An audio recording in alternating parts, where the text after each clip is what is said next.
Hey there, y'all. This is Jack, and today we are discussing One Piece chapter 1105, The Height of Folly. And from Saturn's point of view, yeah, you us humans are folly compared to him and his, higher power because he's a demon, really. But yeah. And before we get into the review, if you like content like this, please consider subscribing. I'm so close to 100 subscribers. I'd greatly appreciate it. All right, let's get right into the review, shall we? All right, cover page. We get a carrot, which is pretty funny. Her making soup and all that stuff. So nice, wholesome. It's glad to see that they got back to Zhao. So that's nice. And then we cut to the main thing. All right, let's go to the main thing here. Essentially, yeah, all the Marines just gotta bail. Just guys get out of the island, because the Buster Call is initiated. Now, in my last review, I was like, yeah, Buster Call ain't really that big of a deal. But if you're a no name, yeah, it's a pretty big deal. It's probably gonna kill you. But if you have a name, it's probably not gonna kill you. Let's face it, it's probably not. And as that's happening, the Marines are kind of freaking out, like, wait, what's happening? What's going on out there? But I don't know, man. We just gotta get out of here. And this we get Doll actually coming up to Saturn, and Kizuru. She says, guys, we gotta hurry up and get out of here."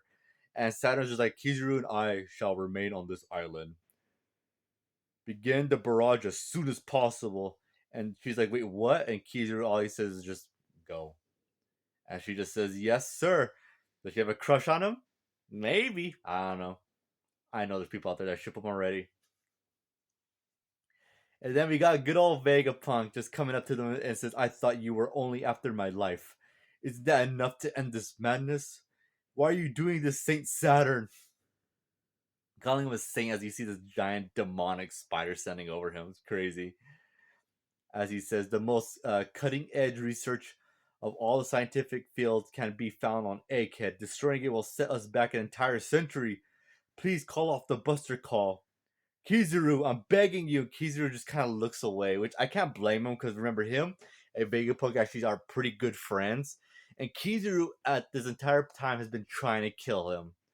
So I could only imagine what Kizuru is going with here. But Saturn, all he says to Vegapunk is, "You might still be hiding something.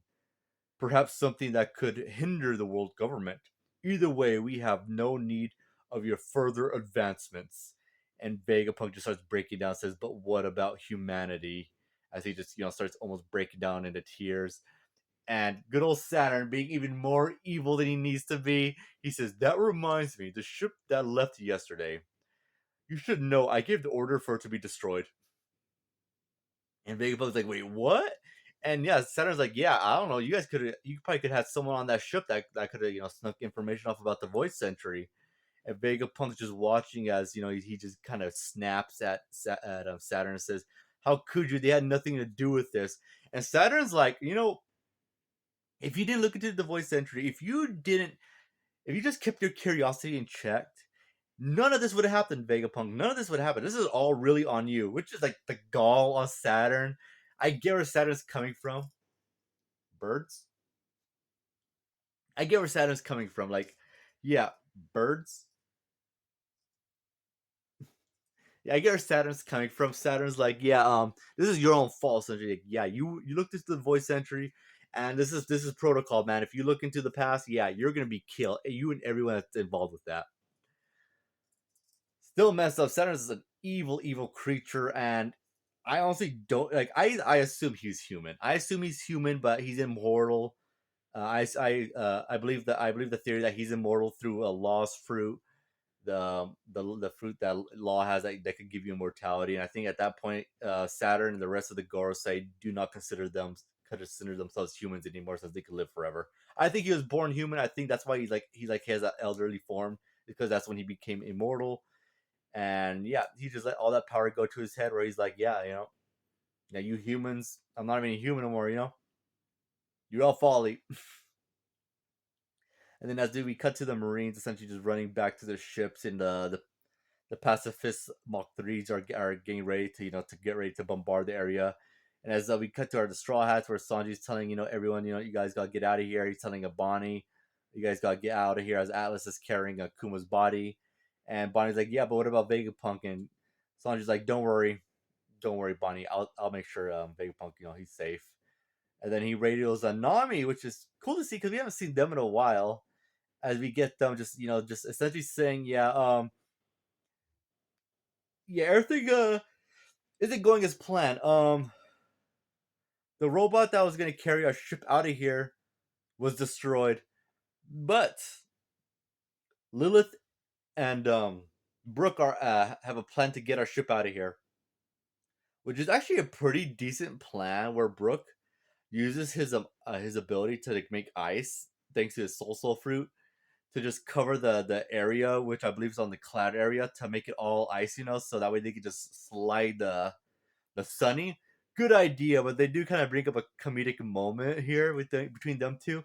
And she's like, "All right, now how are we gonna stop?" And he's like, "Oh, I hadn't thought of that." And she's like, "What are you doing? We're gonna fly off the edge." And he's like, "Isn't there anything we can do?" And he's like, "Well, I'm all ears, Lilith. Let me know what we should do."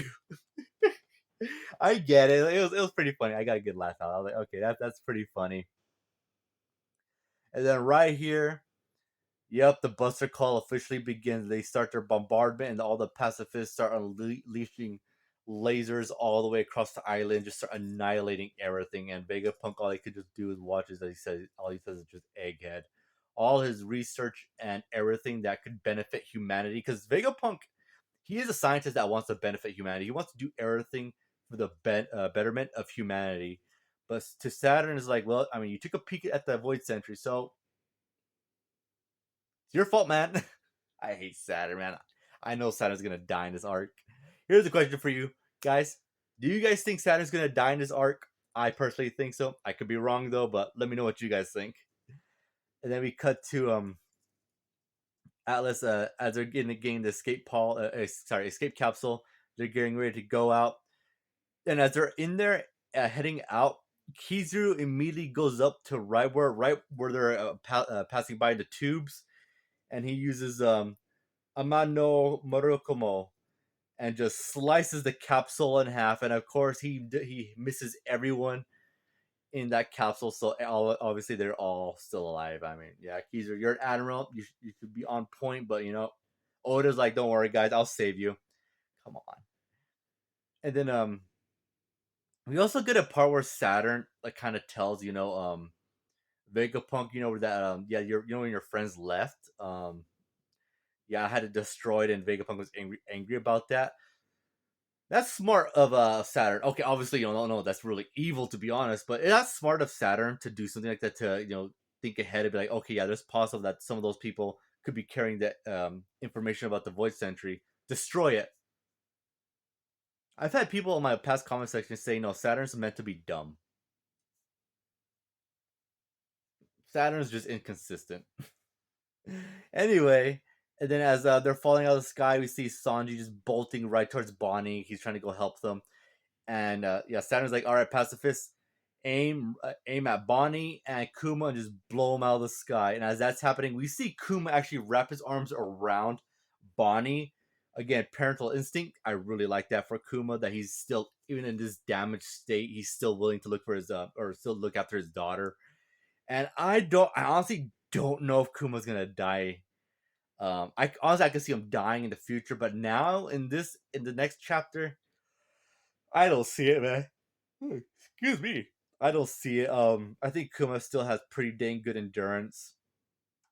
And we also get this one shot of Vegapunk watching everyone fall from the sky out of the capsule. And Vegapunk just thinking to himself, the one thing he was terrified that would happen with Bonnie is not, obviously being just killed by normal Marines, but being killed by the pacifists that look exactly like her father, mercilessly. So yeah, Vegapunk sees that and he says, this is just absolutely terrible. He can't believe this is happening, but this is a possibility. But he just never would have wanted this to ever happen. So again, very disturbing there. That yeah, the machines that are called pacifists, modeled after your father, are probably gonna, if they ever find you, they're gonna kill you. So yeah, very very bad here. Then we also get where Luffy is. Luffy, as the Marines surround Luffy, they're like, "Hey, isn't that Straw Hat Luffy?" Sees him quickly. As Luffy says, "Oh, I'm so stuffed. I could barely move." Okay, first of all, he disappeared They didn't know where he was, and he was surrounded by food. He was eating it, and then he ended up right here, just right there. I guess I don't know. I don't know who did this to Luffy because again, Luffy couldn't move on his own, and I don't know how Luffy got that food. So this is very very interesting. I really really do, Oda. You have a good explanation for this. And then the last little tiny panel, we get destroyed Marine ships as the Marines are radioing. We failed to neutralize the escaping vessel. We have to report this to Kizaru. He has to know they're heading towards Egghead. And as the closing caption, someone else is on their way. Okay, my first thought on who this could be. Okay, I'll admit it's dumb. I thought, okay, maybe the scientists that were escaping didn't get destroyed and they're making their way back to try to help the scientists. But I thought to myself, nah, that can't be it. My second thought, I, I, the Blackbeard. I honestly don't think it's the Blackbeard, but who else could it be? 'Cause I don't think it's the buggy. It's the cross-scaled buggy group. I don't think it's Shanks. The only one that really makes sense is probably Blackbeard. Blackbeard's on his way there. Not Blackbeard specifically, but some of his members are on their way to just go there and try to just, I guess, just steal as much anything they can as possible. Because again, Egg has a treasure trove of technology. But that's just me though. Who do you guys think is coming to Egghead at this point? The only one, I don't think it's Shanks because why would Shanks go there? I don't think it's Blackbeard or sorry, I think it's Blackbeard. I don't think it's the buggy. I believe they're doing something else. They're like, why would they go there, right? I mean, why would they go there to try to stop, the Buster Call, Saturn, and stop the Straw Hats if the Cross Guild's on their way to look for the One Piece and they save Luffy? That's just more competition for them. But Mihawk and Crocodile don't care about Buggy's goals, so I don't know about that, but I do think it's probably the Blackbeard Pirates, to be honest. I can't really think of who else it logically could be, but I don't know. I could be wrong. It could be freaking. It could be Shanks for all I know. It could be uh the Straw Hat Grand Fleet. Yeah, honestly, it could be for all I know. I mean, it'd be crazy if they just arrived there all of a sudden. But yeah, I mean, crazier stuff has happened in One Piece for sure. But yeah, I'm gonna give this chapter uh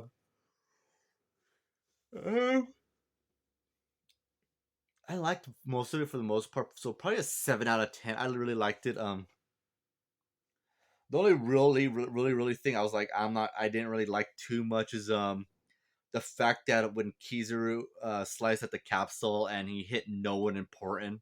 Of course, he's not gonna hit no one important. Oda's protecting all the characters with names here, so yeah, that's unfortunate. So that dropped it down a bit because again, plot armor, I do not like plot armor whatsoever, and Saturn being smart here in this chapter, but not being smart in previous chapters, inconsistent. Yeah. So yeah, that's it. That concludes my review. Let me know what you guys think. Do you guys think Saturn will die in this arc? And also, do you who do you think's arriving to Egghead Island? Let me know. I'd be curious to hear what y'all have to say. So yeah, that concludes my review. And if you listen this far, I appreciate it. And hopefully, I earned your subscription. So anyway, you guys take care and have a good one. Later, guys.